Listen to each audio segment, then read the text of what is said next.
Microsoft word master ক্লাসের নতুন একটি পর্বে আপনাকে স্বাগতম জানাচ্ছি। এই পর্বে আমরা লেআউট ট্যাবের কিছু বিষয় আলোচনা করব। তারপর রেফারেন্স ট্যাবে যাব আমরা। গতবার আমরা পেজ সেটআপ এবং প্রিন্টিংয়ে যে বিষয়গুলো থাকে এগুলো কভার করেছি। এখানে প্রথমে হচ্ছে প্যারাগ্রাফের মধ্যে প্রথম রয়েছে ইন্ডেক্স। কাইন্ড অফ আমরা আগেও দেখেছি, একটু ডিফারেন্ট। সাপোজ এই যে প্যারাটা আছে আমাদের এখানে, আচ্ছা আমি পেজের সাইজটা এখানে চেঞ্জ করি। সাইজটা আমাদের A4 এবং একটু জুম করে নিই আমি একটু। আর র্যান্ডম টেক্সট কীভাবে নিতে হয় এটা আপনারা জানেন, যেহেতু সিরিজ টিউটোরিয়াল। আর যদি আপনি সিরিজ টিউটোরিয়ালে কেউ না হয়ে থাকেন তাহলে স্ট্রংলি বলবো আপনি প্রথম থেকে দেখে আসেন, তাহলে বিষয়গুলো আপনার জন্য একদম ক্লিয়ার হয়ে যাবে। সরি, এটা ইন্ডেক্স না, ইন্ডেন্ট। ওকে, তো ইন্ডেন্টের প্রথম কাজই হচ্ছে এই যে আমাদের প্যারাটা আছে এখানে, এই প্যারাটাকে একদিকে মুভ করা এবং তার এগেনস্ট এখানে কোনো পিকচার বা কিছুটা অ্যাড করে দেওয়া। সো আমি এখানে মাউসের কার্সর রেখে যদি লেফট ইন্ডেন্টের পাশে আমরা নাম্বারটা বৃদ্ধি করি, আমাদের প্যারাটা ফুললি মুভ করতেছে। অলদো আমরা একটা পিক্সেলে রেখে যদি আমরা র্যাপ টেক্সট অ্যাপ্লাই করি তাহলে কিন্তু এই বিষয়টা এখানে ঘটবে। বাট আপনি সেটা না করেও এখান থেকে আমরা এইভাবে মুভ করে তারপর কাজ করতে পারবো। এখানে চাইলে আমরা একটা পিক্সেল নিয়ে আসতে পারি। আমরা ইনসার্টে যাব, পিক্সারে যাব, দিস ডিভাইস, আমি এখান থেকে এটা পিক্সেল নিয়ে আসি। পিক্সেল অনেক বড় হয়ে গেছে, তো আমরা এখান থেকে ইনফন্ট টেক্সট দিচ্ছি। এখন এখানে ছোটো করে নিই। দ্য আলফা সোসাইটি, এটা হচ্ছে আমাদের একটা টেলিগ্রামের সিক্রেট গ্রুপ বা প্রাইভেট গ্রুপ বলতে পারেন। সো পিক্সার রাখতে পারছি, বাট আমরা এখানে পিক্সারের মধ্যে কী দিয়েছিলাম, ইনফন্ট, রাইট? এখানে ইন্ডেন্ট ইউজ করার কারণে আমাদের এখানে কোনো সমস্যা হচ্ছে না, স্পেসটা ফাঁকা আছে। আমরা এখানে পিক্সার রাখতে পারবো। স্কোয়ার দিই বা আদার্স যে কোনো দিলেই হবে, কোনো সমস্যা নেই। তো ইন্ডেন্টের কাজ হচ্ছে মূলত চাপানো একদিকে, রাইট এবং লেফটে। তো আমরা প্রথম লেফট ট্রাই করেছি, এখন যদি আমরা রাইট ট্রাই করি তাহলে কিন্তু এই পাশে চেপে যাবে। দেখেন এটা মাঝে মাঝে চলে আসবে, তখন এই পাশেও একটা পিক্সার বা কিছু রাখা যাবে। এটা আমাদের উপরে ডিপেন্ড করবে। বাট আমি এটাকে 0 করে দিচ্ছি এবং উপরে এটাকে একটু কমিয়ে দিই, আর একটু কাছে নিয়ে আসতে পারি আমরা। এই পর্যন্ত আসবে, তারপরে আসবে না, কারণ এখানে একটা পিক্সার রয়েছে, এটার মধ্যে স্কোয়ার দেওয়া আছে। যদি আমরা ইন ফন্ট দিই তাহলে কিন্তু ভিতরে ঢুকে যাবে, তাহলে কোনো বাধা নেই। এখানে 1.6 এটাই পারফেক্ট। তো এটা হচ্ছে মূলত ইন্ডেন্টের কাজ, রাইট বা লেফট আপনি যেই দিকে ইচ্ছা নিতে পারবেন। তারপর হচ্ছে স্পেসিং, একটা হচ্ছে বিফোর, একটা হচ্ছে আফটার। আর বিফোরটা বোঝার জন্য আমাদের আসতে হবে পরে প্যারাতে। তো আমি ক্লিকের সামনে মাউসে কার্সর হয়ে গেছি। এখন আমরা বিফোরে স্পেসটা বাড়াই, দেখেন মানে এটার পূর্বে স্পেস বাড়বে। যদি আমরা এখানে অ্যাপ্লাই করি তাহলে এটার পূর্বে বাড়বে। সেক্ষেত্রে আপনারা হয়তো বুঝবেন না, অনেকে ভাববেন মার্জিনের কারণে, বাট মার্জিন না, এটা হচ্ছে স্পেসিংয়ের কারণে। তো আমরা এখানে স্পেসিং বাড়লে এভাবে উপরে স্পেস বৃদ্ধি পাবে, ঠিক আছে? এটা হচ্ছে 0 স্পেসিং। তারপর হচ্ছে আফটার, সেটা অ্যাপ্লাই করার জন্য এই যে প্যারাটা আছে, প্রথম প্যারাটা, এইটার লাস্টে আমরা মাউসের কার্সর রেখে যদি আফটারটা আমরা বৃদ্ধি করি তাহলে এখানে স্পেস বাড়বে। আশা করি বিষয়টা আপনাদের ক্লিয়ার হয়েছে। আমি 0 করে দিয়েছি আফটারটা, যার কারণে একদম লেগে গেছে। আমরা যদি অটো করে দিই তাহলে দেখেন এখানে স্পেসটা কিন্তু আবার চলে আসছে। তো এটা হচ্ছে মূলত ইন্ডেন্টের কাজ। তারপর হচ্ছে অ্যারেঞ্জ, দেখেন যে করে কাজ আছে আমরা অলরেডি এগুলা করেছি।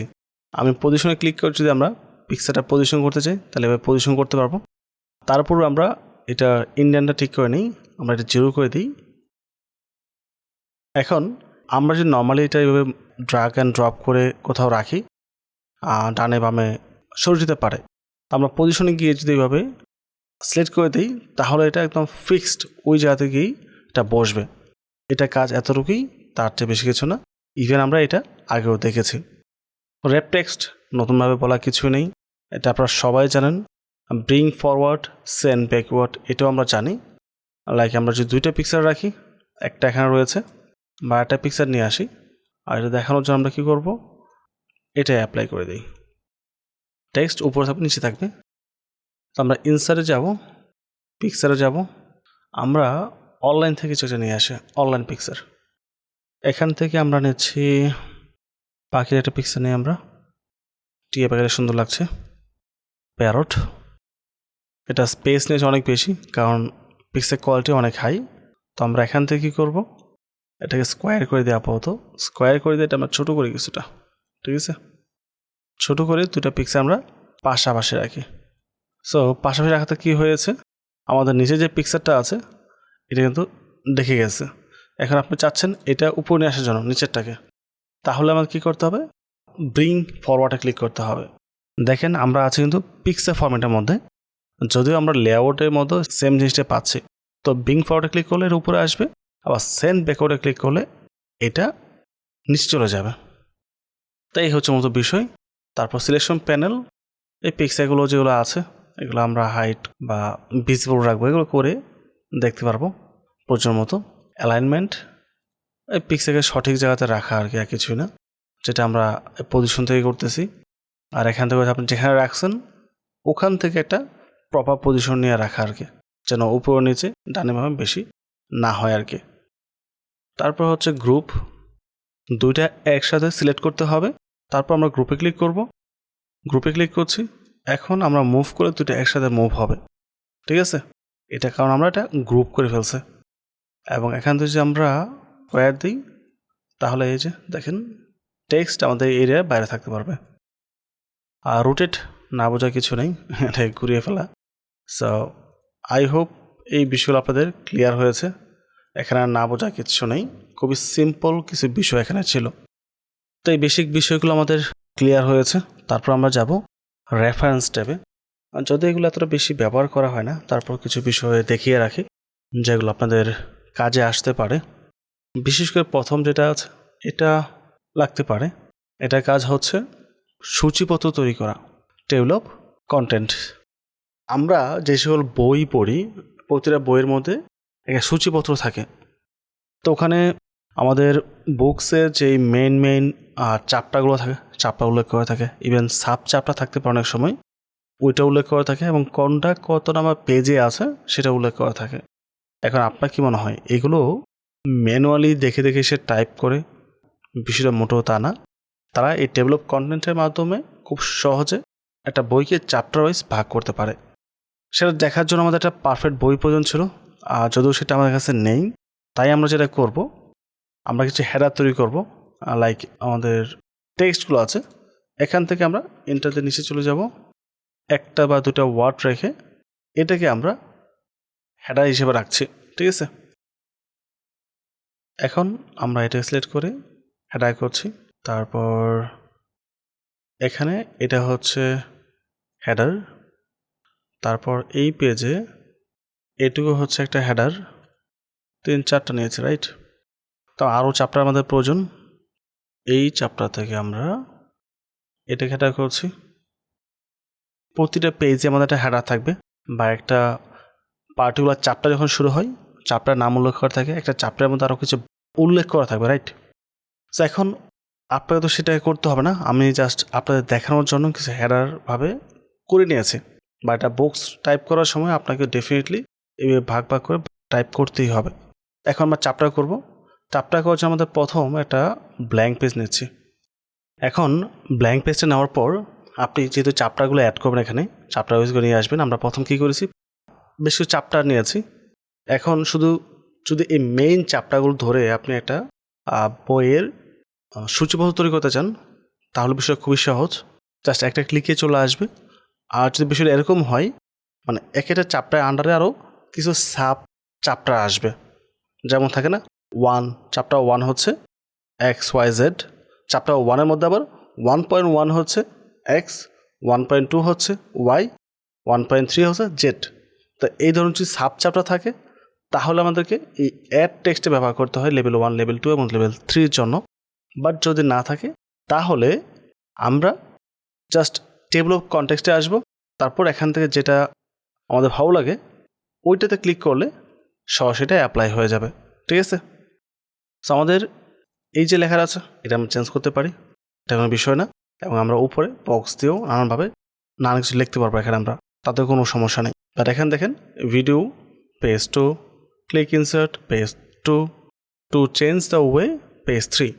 মোট কথা হচ্ছে আমরা যেই পেজে যা যা করেছি, যেখানে যেটা দিয়েছি চ্যাপ্টার, ওই চ্যাপ্টার ওয়াইজ আমাদের পেজ নাম্বারটা এখানে চলে আসছে। সো এইভাবে কিন্তু একটা ক্লিকের মাধ্যমে একটা বুকসের সূচিপত্র তৈরি করা যায়। ইভেন এখানে কিছু এডিটিংয়ের বিষয় রয়েছে, লাইক আপনি যদি কাস্টমে এসে আর কিছু চেঞ্জ করতে চান, এখানে পেজ নাম্বার রয়েছে, যেটা অফ করা যায়।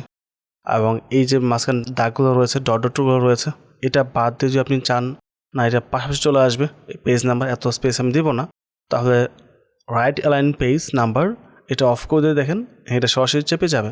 ওকে প্রেস করলে দেন ওকে সি এই পাশে চলে আসছে, যেটা মোটেও ভালো লাগবে না। তারপর আমরা ওকে দিয়ে আবার ওকে প্রেস করি, এখন আবার ঠিক হয়ে গেছে। তারপর কাস্টমার আসবো, এই যে ডট ডটগুলো দেওয়া আছে, অনেক জায়গায় ডট না থাকে লম্বা লম্বা দাগ থাকে এরকম, রাইট, বা এরকম থাকে।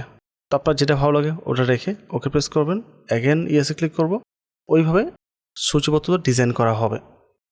তো এই সেটিংসগুলো আপনি ট্রাই করে দেখবেন, এখানে আসলে বিস্তৃত এতটা আলোচনা করার কিচ্ছু নেই। আর নন দিলে এখানে কোনো প্রকার দাগ থাকবে না, বাট এটাই সবচেয়ে বেশি পপুলার, এটাই থাকে সবসময়, তাই এটা রেখে আমি ওকে প্রেস করছি, ইয়েসে ক্লিক করব, পারফেক্ট।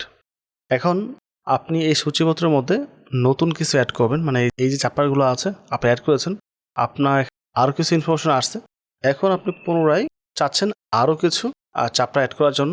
যদি আমরা কিছু টেক্সট নেই, এটা একটা আমাদের হেডার হবে, হেডলাইন, তারপর এটাকে আমরা হেডার করে দিচ্ছি। তো দুইটা আমরা হেডার করেছি, দুইটা পেজের মধ্যে মাত্র। এখন আমি কন্ট্রোল হোম দিয়ে উপরে চলে আসবো।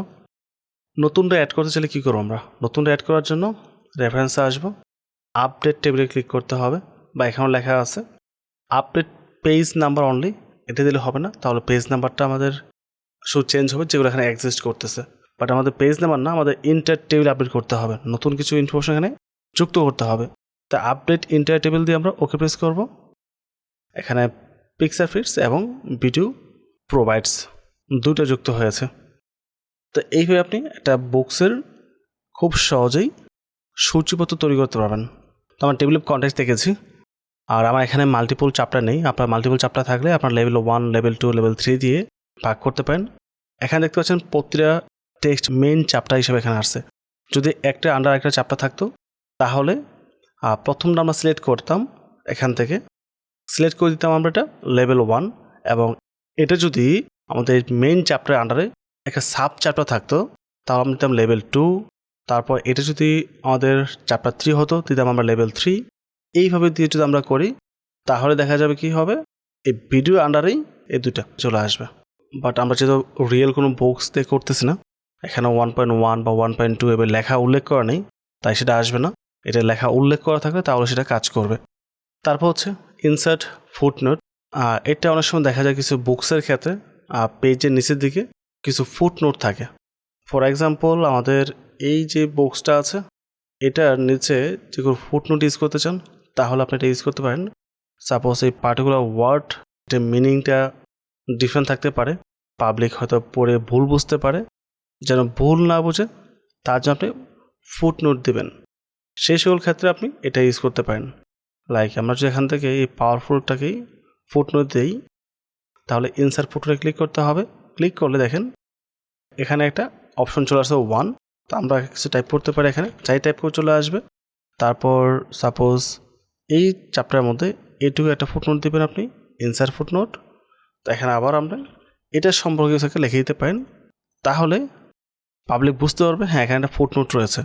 আর সেটা বুঝবে কীভাবে, বোঝার অপশন হচ্ছে এখানে লেখার পাশে 1, 2 লেখা থাকবে। যেমন এই যে আমরা টাইপ কিওয়ার্ড টাইপ করেছি না, এই টাইপ কিওয়ার্ডকে আমরা একটা ফুটনোট হিসেবে নিয়েছি, এখানে দেখেন 2 লেখা চলে আসছে। এবং পাওয়ারফুলকে আমরা নিয়েছিলাম 1-এর জন্য, এখন 1 কোনটা, 1ও সেমভাবে লেখা আছে, তো আমাদের পাওয়ারফুল লেখা বলে নিয়েছিলাম। Let me find out. আচ্ছা এই দেখেন এই যে উপরে চলে আসছে। যখন আমরা এই পেজ থেকে ফুটনোট নেওয়া ট্রাই করেছিলাম, বাট এখানে স্পেস না থাকার কারণে এই যে প্যারা আছে এই নিচের পেজে নিয়ে আসছে, নিচের পেজে এনে এখানে ফুটনোট দেওয়ার অপশন দিয়েছে, ঠিক আছে। তো পাওয়ারফুলের পাশে দেখেন 1 লেখা আছে, 1 দেখা মানে এখানে কিছু একটা ফুটনোট দেওয়া আছে, তখন ওই পেজের নিচে সবাই চেক করে থাকে। অলদো এটা একদম সবার নিচে মানে এন্ডিংয়ে, একটা ডকুমেন্টের এন্ডিংয়েও রাখার অপশন আছে, সেটাও রাখা যেতে পারে, ডিপেন্ড করে কীভাবে রাখতে চাই আমরা। যদি আমরা ইনসার্ট এন্ড শুনে ক্লিক করি তাহলে যাই আছে সব কিছু একদম নিচে চলে আসবে। এটা হচ্ছে আমাদের ডকুমেন্টের একদম লাস্ট পেজ। এখানে আমরা চাইলে ওইটা অ্যাড করতে পারবো, বাট আমাদের প্রয়োজন নেই, উপরে আছে, ইটস ওকে। তারপর হচ্ছে নেক্সট ফুটনোট। আপনি যখন ফুটনোটগুলো এখানে অ্যাপ্লাই করবেন, খুঁজে নাও পেতে পারেন এই 1 2 লেখাগুলো, সেক্ষেত্রে নেক্সট ফুটনোটে ক্লিক করলে আপনাকে মাউসের কার্সর অটো নিয়ে যাবে। তো আমাদের 2 নাম্বার নিয়ে আসছে, আমাদের এখানে 2টাই আছে, তো আমি দিচ্ছি প্রিভিয়াস কোনটা। তো প্রিভিয়াসটা দেখার জন্য অ্যারোতে ক্লিক করতে হবে, প্রিভিয়াস ফুটনোটে ক্লিক করতে হবে, তাহলে প্রিভিয়াস যেখানে আছে ওখানে নিয়ে আসবে। এই হচ্ছে ফুটনোট এখানে আছে। বা শো ফুটনোটসে ক্লিক করার পর আপনাকে ওই পার্টিকুলার জায়গাতে নিয়ে যাবে যেখানে ফুটনোটসগুলো লেখা আছে। এখন এইগুলোর সাথে ওরা ব্যবহার করা হয় না, অপশনস রয়েছে। তারপরটা হচ্ছে সাইটেশনস অ্যান্ড বিবলিওগ্রাফি। এইগুলো সামটাইম ব্যবহার করা হয়, অনেক সময় আমরা বুকসের মধ্যে দেখি আর লাস্ট থেকে সাল দেওয়া থাকে বা লেখকের নাম দেওয়া থাকে, বা আপনি যে ডকুমেন্টটা নিয়েছেন বা আর্টিকেলটা নিয়েছেন এটা কোথা থেকে আসছে ওইটা উল্লেখ করা থাকে ব্রেকেট দিয়ে, ওইটাকে বলা হয় সাইটেশনস বা বিবলিওগ্রাফি। তো আমরা যদি এই ডকুমেন্টের পাশে কোনো সাইটেশনস অ্যাড করতে চাই তাহলে ইনসার্ট সাইটেশনে ক্লিক করতে হবে, ক্লিক করার পর অ্যাড নিউ সোর্সে ক্লিক করতে হবে। এই যে লেখাটা আছে, আর্টিকেল আছে, এটা কোথা থেকে পাইছেন ওইটা এখানে উল্লেখ করতে হবে। এখানে বুকস রয়েছে, বুক সেকশন রয়েছে, জার্নাল রয়েছে বা রিপোর্টও আছে। তো আমি দিচ্ছি বুকস। এই বুকটা কে লেগেছে এখানে দিচ্ছি আমরা জাস্ট ফর এক্সাম্পল, নিচে হচ্ছে নাম দেওয়া আছে জ্যাকি, অথর নাম হচ্ছে জ্যাকি, তারপর হচ্ছে টাইটেল, এই বইয়ের নাম কি ছিল, বুকসের নাম না, কোনো টাইটেল দিতে পারেন আপনি নিজের মতো করে। আমি দিচ্ছি MS ওয়ার্ড র্যান্ডম টেক্সট, ইয়ার কত সালে লেখা সেটা আমরা দিচ্ছি 2005 দিচ্ছি, ইচ্ছা দিলেই হবে। সিটি আমরা দিচ্ছি ঢাকা, তারপর পাবলিশের কে এটা পাবলিশ করেছে আমরা দিচ্ছি RI পাবলিকেশনস দিয়ে আমরা ওকে প্রেস করবো। দেখতে পাচ্ছেন জ্যাকি 2005 লেখা চলে আসছে। এখানে তো আপনি জাস্ট ইয়ারলি উল্লেখ করে দিয়েছেন, এবং যে ডাটাটা আছে এটা অবশ্যই আপনাকে বইয়ের মতো উল্লেখ করতে হবে। সে নর্মালি থাকে সূচিপত্র নিচে দিকে থাকে, অনেক সময় আবার এন্ডিংয়েও থাকে। তো যদি আমরা এখানে সূচিপত্র নিচে রাখতে যাই তাহলে আমাদের আসতে হবে বিবলিওগ্রাফিতে। এখানে এসে আমরা ওই ইনফরমেশনটা পেয়ে যাব, রেফারেন্স বা বিবলিওগ্রাফি, এখানে ক্লিক করব। দেখেন বিবলিওগ্রাফিতে চলে আসছে Jackie 2005 MS word random text Dhaka RI publication. এটার মাধ্যমে আমরা ওই ব্যক্তিকে ক্রেডিট দিতে পারবো যে এটা টাইপ করেছে বা যে বুকটা লিখেছে। এমন হতে পারে অনেক সময় কপিরাইটের কারণে আপনার আবার কেসও করে দিতে পারে, বাট যদি আপনি ওনাকে ক্রেডিটটা প্রোভাইড করেন, ওনার ইনফরমেশন দিয়ে রাখেন, তার মানে এটা আপনার নিজের না, এটা আপনি অমুকের কাছ থেকে নিয়েছেন এবং এটা ক্রেডিট ওই ব্যক্তির কাছে যাচ্ছে, এবং একটা বিষয় আপনি এখানে উল্লেখ করে দিয়েছেন। আমি একটা এক্সাম্পল দিয়েছি, তাই একটা আছে। এখন আপনার বুকসের মধ্যে বা আপনার আর্টিকেলের মধ্যে যদি এমন অনেক ধরনের কনটেক্সট থাকে যেগুলো আপনি বিভিন্ন বুকস বিভিন্ন রিপোর্ট থেকে নিয়েছেন, তাহলে অবশ্যই সেটা আপনাকে মেনশন করে দিতে হবে কোথা থেকে নিয়েছেন, এবং ওইটাকে বলা হয় এই বিবলিওগ্রাফি। আর এইগুলোকে বিভিন্ন স্টাইলে রাখা যায়। জাস্ট এখানে যেটা আছে আমরা এটা এখান থেকে যদি আমরা স্টাইলগুলো চেঞ্জ করি তাহলে এইভাবে অনেক ধরনের স্টাইলও রয়েছে। ইটস আপ টু ইউ, আপনি এটা কীভাবে রিপ্রেজেন্ট করতে চান। তারপর ক্যাপশনস, এইগুলো আসলে ওইভাবে প্র্যাকটিক্যাল তো প্রয়োজন পড়ে না, বাট একটা ডকুমেন্ট যদি রিড করতে চাই ওয়ার্ড ফাইল, সেই ক্ষেত্রে এটা কাজে আসতে পারে।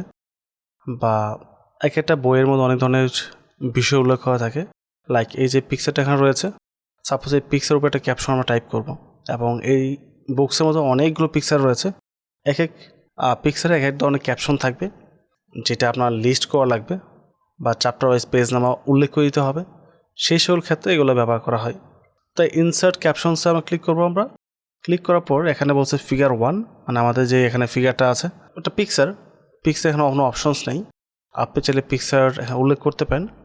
নিউ লেভেলে ক্লিক করে আমরা লিখে দিতে পারি ইমেজ বা পিকচার, দিচ্ছি ইমেজ, ওকে প্রেস করব।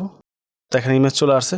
তো ইমেজ 1 সম্পর্কে আমরা লিখবো, এখানে লিখতেছি আমরা আলফা সোসাইটি, তো লিখে আমি ওকে প্রেস করব। তো দেখেন এই ইমেজের মধ্যে একটা ক্যাপশন চলে আসছে। আমরা অনেক সময় দেখি না নানান ধরনের পিকচার নিচে লেখা থাকে আর পিকচার সম্পর্কে, এটা আসলে কোথাকার পিকচার, কোন জায়গার পিকচার বা কিসের পিকচার, তো ওইভাবে এখানে মূলত ক্যাপশন লেখা হয়। তো এটাতে আপনি মাল্টিপল টেবিল থাকবে, ওই টেবিলের নিচেও দেখা যায় লেখা থাকে ক্যাপশনস, ওটা পার্টিকুলার কিসের টেবিল তৈরি করেছেন বা গ্রাফটা কিসের ছিল। তো ওই ক্যাপশনসগুলোকে আবার লিস্ট আউট করার জন্য এই ক্যাপশনসকে ব্যবহার করা হয়। লাইক আমরা যদি এখনও এখান থেকে ক্যাপশনসটাকে আনতে যাই, আমি ইনসার্ট টেবিল অফ ফিগার্সে ক্লিক করব। তো আমাদের এখানে কি আছে, ইমেজ রয়েছে, একটা ইমেজই আছে, এখানে মাল্টিপল কিছু নেই। তো আমি একটা ইমেজকে যদি রেখে এই ক্যাপশনস অফ লাইব্রেরি ইমেজটা রেখে আমরা যদি ওকে প্রেস করি, তাহলে ওই ইমেজটা কোন পেজে আছে সেটা এখানে চলে আসবে। মানে এইভাবে যদি 10টা ইমেজ থাকতো তো আমরা 10টা ইমেজ এখানে আনতে পারতাম, যেটা আমরা এই চ্যাপ্টারের মধ্যে করেছি। ঠিক আছে, এখন নর্মালি আমি নিজে দেখি না আসলে কোনো বক্সের মধ্যে এভাবে কোথায় কোন চ্যাপ্টারে কোন ইমেজটা আছে ওই ইমেজের উপর আলাদাভাবে সূচিপত্র তৈরি করা। যদি প্রয়োজন পড়ে আপনি এটা অ্যাপ্লাই করতে পারেন এভাবে। আর আপডেটের বিষয়টা সেম, নতুন কোনো একটা অ্যাড করলে ইমেজ, সেখানে যদি নতুন ক্যাপশন অ্যাড করেন তাহলে এই আপডেটের মাধ্যমে আপনি নতুনটা এখানে অ্যাড করতে পারবেন। দ্যাটস ইট, এছাড়া এখানে কিছুই নেই। আচ্ছা, ক্রস রেফারেন্স আমরা অলরেডি আলোচনা করেছি কোথায়, ইনসার্টের মধ্যে মেবি। এই যে ক্রস রেফারেন্স রয়েছে, আমরা এক ক্লিকে ওই পার্টিকুলার ডকুমেন্টে বা পার্টিকুলার পেজে যেতে পারি। ঠিক সেম বিষয়টা এখানে রয়েছে, ক্রস রেফারেন্স। তো ক্রস রেফারেন্সটা আমরা এখানে চ্যাপ্টার ওয়াইজ সেট করবো, লাইক এখানে যেভাবে আমরা অ্যাড করে রেখেছি ঠিক সেমভাবে যদি আমরা ক্রস রেফারেন্সে আসার পর হেডিংয়ে যাই, আমরা যেহেতু আমাদের এখানে হেডিংগুলো রয়েছে, হেডিং টেক্সট এটা থাকবে, আমরা ইনসার্টে ক্লিক করি। তো প্রথম হচ্ছে ভিভিউ প্রোভাইডস যেটা আছে এটা চলে আসছে, তারপরটা হচ্ছে ক্লিক ইনসার্ট এটা চলে আসছে, তারপরটা হচ্ছে পিকচার, তারপর একটা আছে এটা, চারটা আছে, চারটে চলে আসছে, রাইট। এখন চারটাকে আমাদের আলাদা করে নিতে হবে। তো আমরা এখানে মাউসে কার সাথে ইন্টারপ্রেস করে নিচে চলে আসবে, ইন্টারপ্রেস করে নিচে চলে আসবে, এটা একটা। তো আমাদের এখানে চারটা রয়েছে। এটা সুবিধাটা কি, ওই যে আমরা আগের বার যেটা করেছি, এখন আপনাকে স্ক্রল করতে হবে না, জাস্ট এখানে যাওয়ার পর দেখেন লেখা আসছে control plus click to follow link, click করলাম, আমাদের ওই পার্টিকুলার পেজে নিয়ে আসছে। এই ক্রস রেফারেন্স নিয়ে আমরা পূর্বে আলোচনা করেছি, তো বিষয়টা সেম, এখানে নতুনভাবে কিচ্ছু নেই। এছাড়া বাকি যে দুটো আছে ওইটাও কাইন্ড অফ এইগুলো সেমই বিষয়, এখানে আর নতুন তেমন কিছু নেই। এগুলো আমাদের আসলে এতটা প্রয়োজন পড়ে না, এবং প্র্যাকটিক্যালি কেউ ইউজও করে না, তাই এগুলো নিয়ে আলোচনা করছি না। মূলত টেবিল অফ কন্টেন্ট যেটা আছে ওইটাই প্রয়োজন পড়ে শুধুমাত্র চাপা তৈরি করার জন্য, এছাড়া বাকিগুলোতে আপনার লাগবে না। বিষয়গুলো একটু এমন লাগতে পারে, আমি খুব বেশি ইনডেপথ আলোচনা করে নেবে, অনেকগুলো এক্সাম্পল দেয় নাই এখানে, একটু ফাস্ট ফরওয়ার্ড করে ফেলছে অনেক বেশি। তাও যদি নিয়ার ফিউচারে এই বিষয়ের উপর আলাদা কন্টেন্ট দেওয়ার চাহিদা থাকে তাহলে ফিক্সড একটা কন্টেন্ট মেক করে দেবো, যেখানে পিসতে আলোচনা করবো লম্বা সময় নিয়ে, ঠিক আছে। বাট মনে হয় একটা প্রয়োজন পড়বে, তাই ভিডিও আমরা এখানে স্টপ করছি। পরবর্তী আর 2-1 টপিক হবে, তাই আমরা ভিডিওটা এখানে স্টপ করছি।